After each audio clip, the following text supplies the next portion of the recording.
Now, the Daily Trust, of course, had done the expose over the weekend where they relayed the 2.9 trillion that had been spent on projects in Lagos State.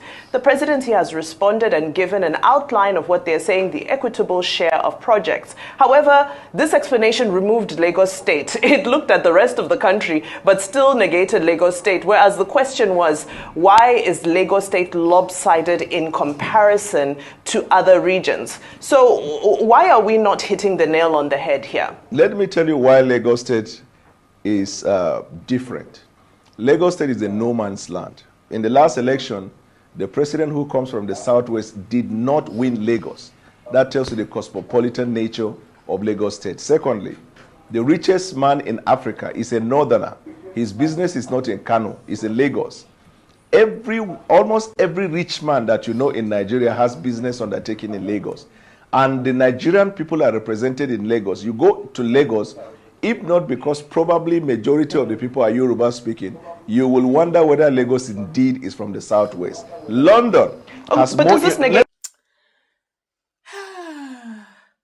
I saw a particular post someone did and said that on this issue, and said that if Daniel Bwala was an Igbo man, you understand, that has said it, that no matter what, they will drag all Igbos, they will bring Mr. Peter Obi inside, they will say all sorts of things and whatever. But anyway, let me come back and focus on the issue. So all of a sudden, Lagos is now no man's land. Lagos is no longer part of Southwest region. And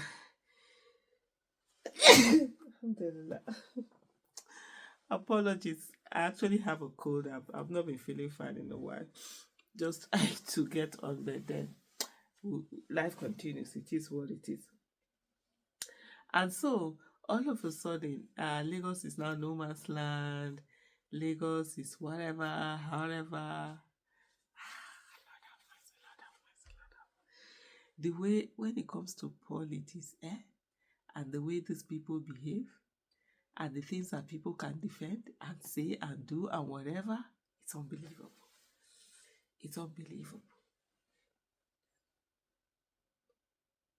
There's almost something like there's something like leadership with principles.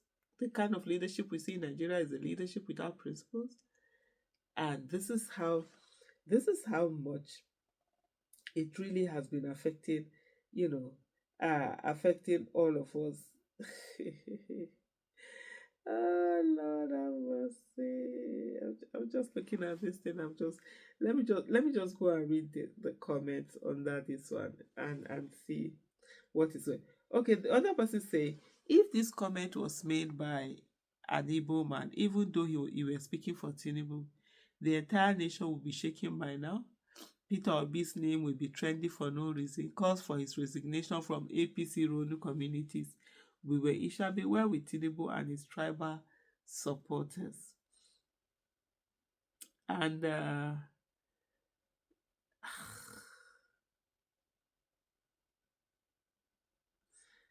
then, so this was a waiting stand up for me. Every rich businessman in Nigeria has a business undertaking in Lagos.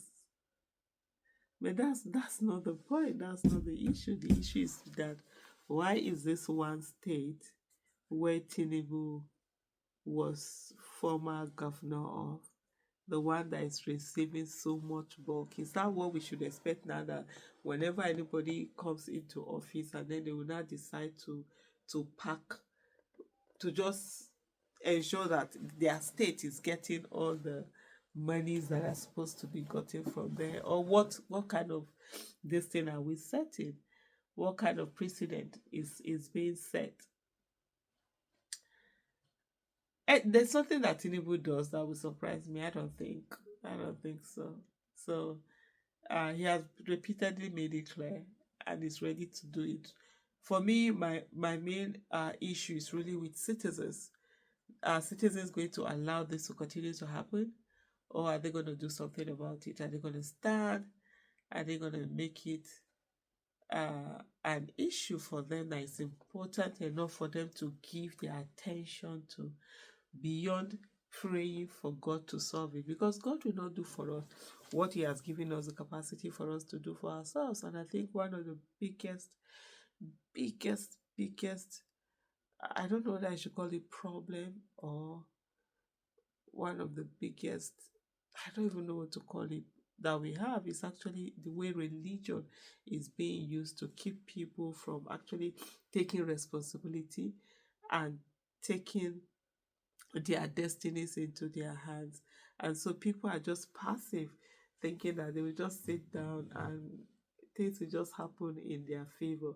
And so it's that kind of false hope, the kind of false hope that you see when people are gambling away their lives. Yes, that's why things like gambling work a lot in Nigeria. The kind of hope you see when someone is literally just wasting his life away gambling with his wealth, everything, and then he feels that the next one is going to be the one that's going to be the hit, the next one. And so that's how you see people just sit down and they're just praying, they're just feeling, oh, it will soon be my turn to enjoy, it will soon be my turn to enjoy. But anyway, it is what it is. It is what it is. This one says, another person, Awud Jale, says, how dare anyone call people's ancestral land no man's land? Lagos did not fall from the sky. It became what it became what it is because of the welcoming spirit and cultural heritage of its people. Development does not erase our ancestry. Daniel Bwala, Daniel, you're totally wrong. Should I call your own village no man's land simply because it becomes more developed than its neighbors? History is clear. The Accra of Badagry's throne has existed since 1940s, over 500 years. Why would you say it's no man's land? Because seaport is coming there. The Oba of Lagos throne was established in 1630, long before the British annexation of Lagos in 1861. Lagos is not no man's land. It's a historical city and kingdom within Lagos State with a legacy older than colonial Nigeria itself.